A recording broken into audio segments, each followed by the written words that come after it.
First reading, a reading from the book of Genesis, chapter 9, verses 1 to 13. God blessed Noah and his sons and said to them, breed, multiply, and fill the earth. Be the terror and the dread of all the animals on land, and all the birds of heaven, of everything that moves on land, and all the fish of the sea. They are placed in your hands.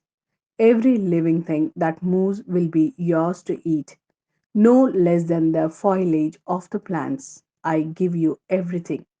With this exception, you must not eat flesh with life, that is to say, blood in it. And I shall demand account of your life blood too. I shall demand it of every animal and of man as regards his fellow man. I shall demand account for human life. He who sheds the blood of man, by man shall his blood be shed. For in the image of God was man created. Be fruitful then and multiply. Teem over the earth and subdued it. God spoke as follows to Noah and his sons. I am now establishing my covenant with you and with your descendants to come, and with every living creature that was with you, birds, cattle, and every wild animal with you, everything that came out of ark, every living thing on earth.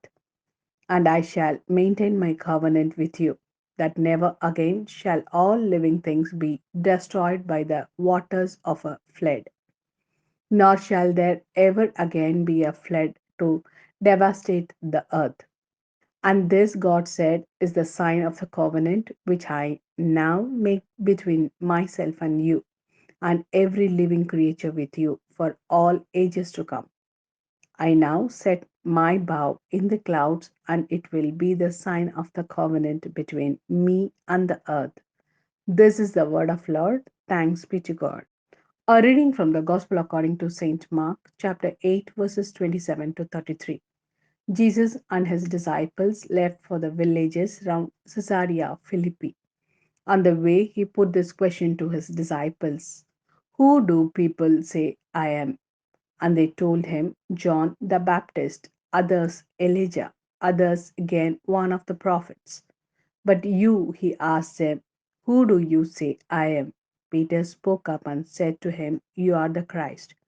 And he gave them strict orders not to tell anyone about him. Then he began to teach them that the Son of Man was destined to suffer grievously and to be rejected by the elders and the chief priests and the scribes, and to be put to death, and after 3 days to rise again.